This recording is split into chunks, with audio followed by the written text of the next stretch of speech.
Today I want to talk to you about a book that I quite like, titled Never Let Me Go by Kazuo Ishiguro. In this book, he talks about a bunch of clown kids, surprisingly, and those clown kids were in a boarding school. They are just having the kind of normal life that we might have had when we were in school.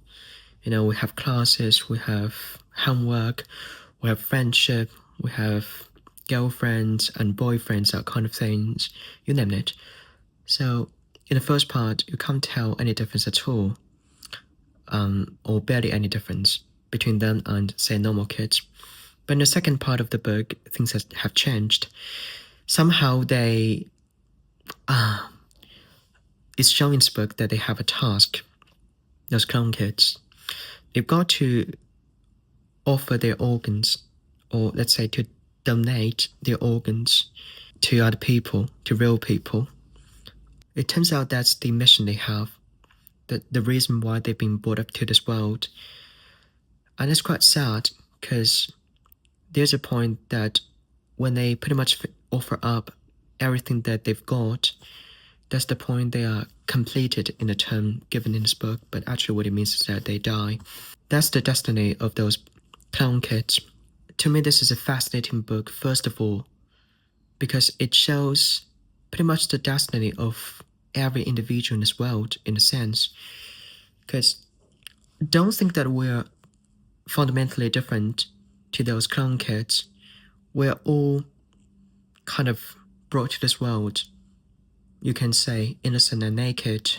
But still, even though you think you're free, you're required to accomplish something in this world. You've got to offer something to the table. Until the point that you die, I can make a case maybe you've possibly offered pretty much everything they've got.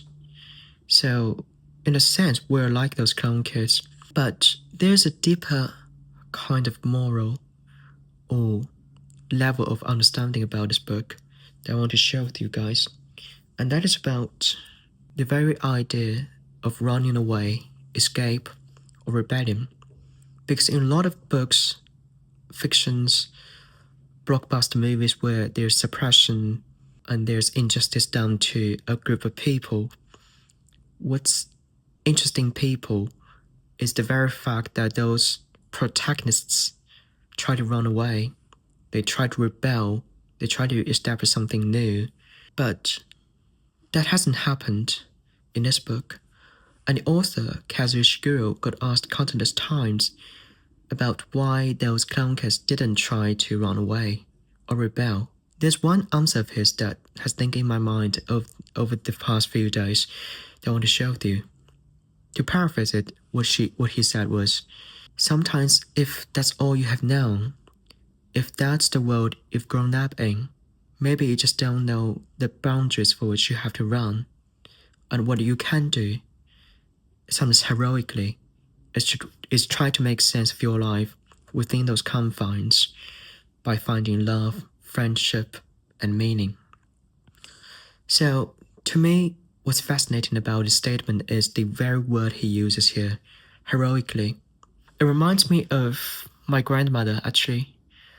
She's in her 80s, and last time when I was back at home, I spent a lot of time with her.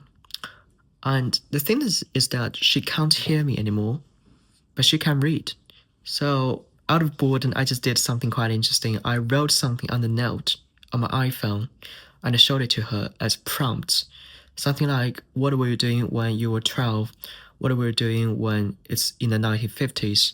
So she's quite chatty, so she would just give me all kinds of passionate answers about what she had done and what kind of experiences she's had back then. And it was interesting. Although it's just some tiny fragments of her memory, but I can pretty much gather that she's got a very tumultuous but colorful life when she was young.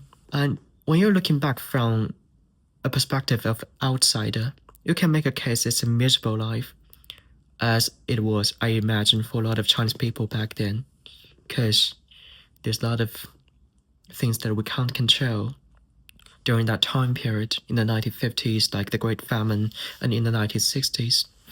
But still, a lot of people, my senior generation, my elder generation, they remain quite optimistic till this day.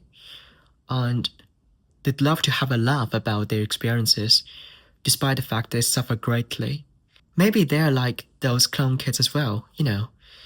They wouldn't have known for the life of theirs that there's a possibility for them to run away. And maybe they just don't know the boundaries for which they have to run. But they choose to stay. And they choose to provide. They choose to raise their kids. For my grandma, she raised my father, my uncle, my aunties. And they are the kind of center of her life. And she contributed to their lives. To her, that's what her life is about.